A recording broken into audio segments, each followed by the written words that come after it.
Okay, so in building these ramps, I've had to come up with a way to accurately measure them. Well, the weight of them anyway. So what I've decided to do is off of Amazon, I bought this crane scale. It's a 660 pound. You know, it works the obvious way. Basically, you hang the weight on it, and it measures the weight.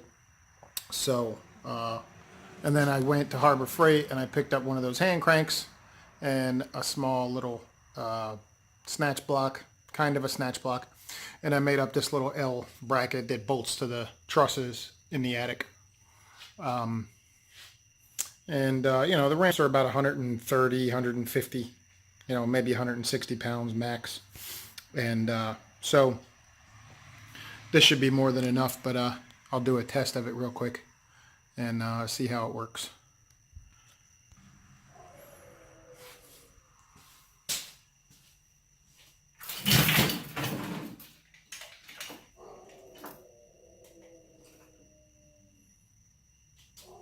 All right, it's zeroed out and it's on pounds.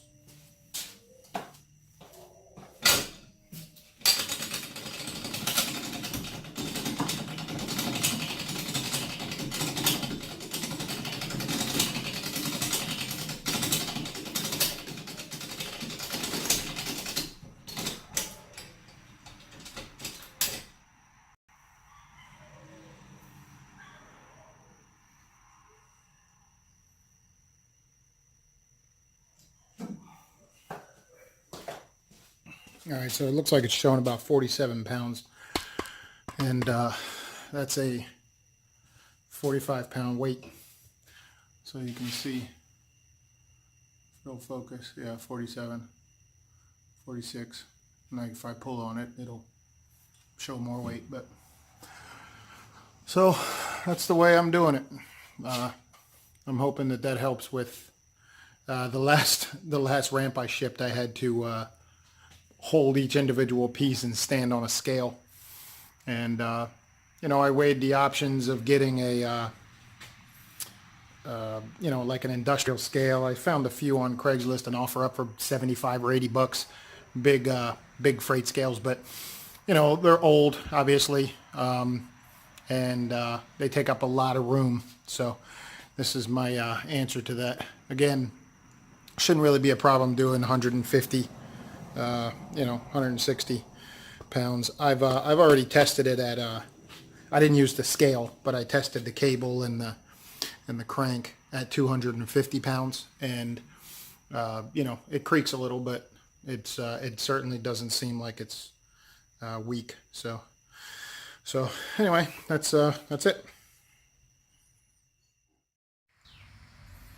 Okay, I think I'm going to attach this to the video that I made for the scale. This part of the video will show how I do the angle, though, when people call me and order something. What I did was I just took a piece of angle iron, and then I just cut a couple of small spots there and, put some bolts in it. So the idea is you can loosen that up and slide it up and down the leg. So when somebody orders a ramp, what I'll ask for is the measurement from the ground to the center line of the hitch, which usually is right around the same as the center line of this pin where the pin goes in. I'll need the measurement from the ground, from the level ground to that, and then I'll need the measurement from the level ground to the bottom of your truck bed. And in this case, on this ramp, it's 33 inches, which happens to be the same as my truck too. So 33 inches, this is the bed height, and this is the center of the receiver height. So basically, what happens is I have to do some math and some measurements to make sure that I can get the angle right. In this case, I've got this one already welded up. But what I do is I slide that in there. I slide this piece in first without all this stuff, and then I'll set up this square here, this drywall square. Make sure it's touching the ground, and then I made this little small. It's like kind of like a ruler setup, but it's just kind of crude. It's a magnet that I made a little bracket for, and tapped a hole and put a screw in it. But the idea is that I try to line it up to the center line there, and make sure that the end of the ruler falls at the center line of where the ball would bolt to. So there's a hole here, obviously. That's the center of it.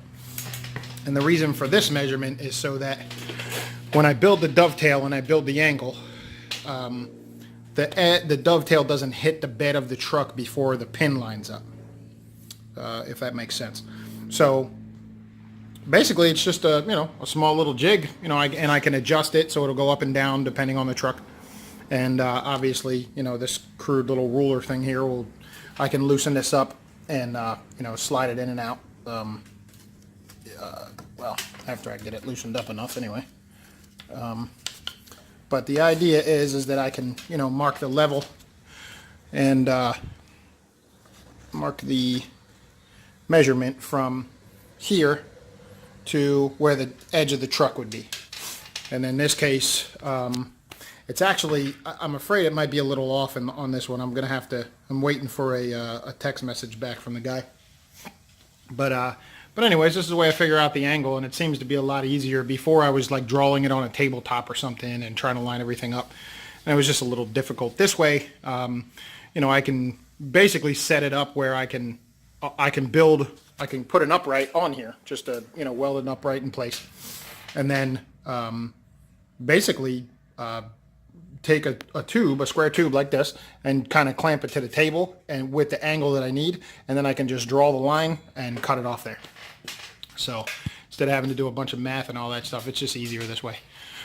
So anyway, I just figured I would, the scale video was a little bit short, so I figured maybe I could throw this part into it too. And I'm going to try to do a few videos of like the way that I'm setting everything up. I'm not real good at like doing videos while I'm working because it just seems like a pain in the ass to me, but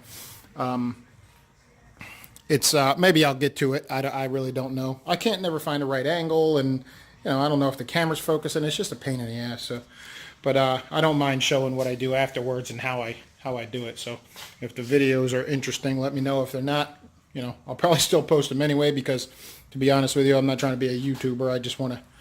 I think I said this on the beginning part of this video, but people take the time to post, and I learned a lot from them, and in that regard, I'd like to try to return the favor. So anyway, just the end of this part of the video. I think this will be the end of both videos together. If not, then I don't know, I'll add some other shit. Otherwise, have a good day.